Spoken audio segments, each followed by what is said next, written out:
नमस्कार, next eyes में आपका स्वागत है। इस हफ्ते चर्चा में रही प्रजातियों के ऊपर आज बात करेंगे।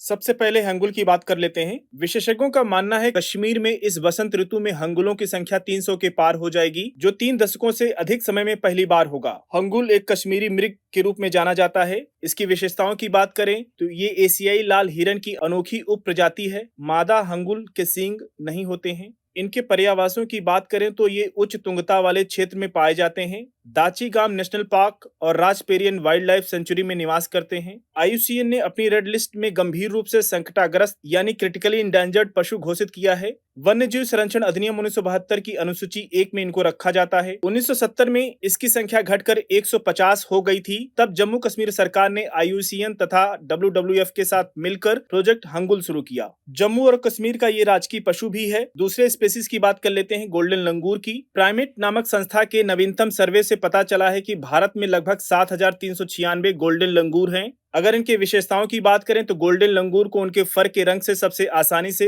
पहचाना जा सकता है, जिसके आधार पर उनका नाम रखा गया है। यह देखा गया है कि उनका फर मौसम के अनुसार रंग बदलता है। अब इनके पर्यावास की बात कर लेते हैं। गोल्डन लंगूर केवल भारत के असम और पड़ोसी देश भूटान में ही पाए जाते हैं और ये वर्ष भर वहीं रहते हैं। जिस क्षेत्र में ये रहते हैं उनकी सीमा 4 भौगोलिक विशेषताओं से निर्धारित होती है। उत्तर में भूटान की तलहटी, पूर्व में मानस नदी, पश्चिम में संकोच नदी और दक्षिण में ब्रह्मपुत्र नदी। अगर इनके संरक्षण स्थिति की बात करें, IUCN ने इसे अपनी रेड लिस्ट में संकटाग्रस्त यानी इंडेंजर्ड पशु घोषित किया है और इनको भी वन्यजीव संरक्षण अधिनियम 1972 की अनुसूची 1 में रखा जाता है।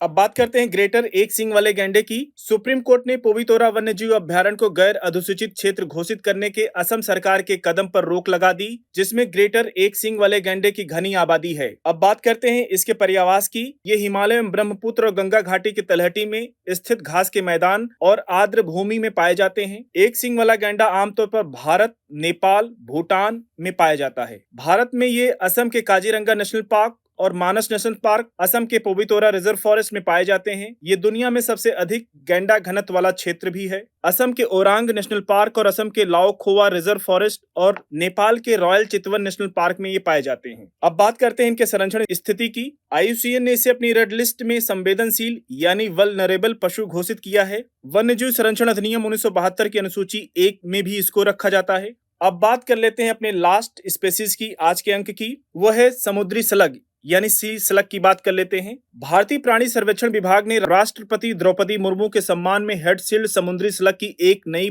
समुद्री प्रजाति को उनके नाम पर रखा गया है। सी स्लग मेलानोक्लामिस जीनस से संबंधित प्रजाति की खोज पश्चिम बंगाल के दीघा तट और ओडिशा के उदयपुर तट से की गई। अब तक दुनिया भर में 18 प्रजातियों की खोज की गई है, जिसमें थाईलैंड की खाड़ी की एक उष्णकटिबंधीय प्रजाति शामिल है। अब बात करते हैं इनकी विशेषताओं की।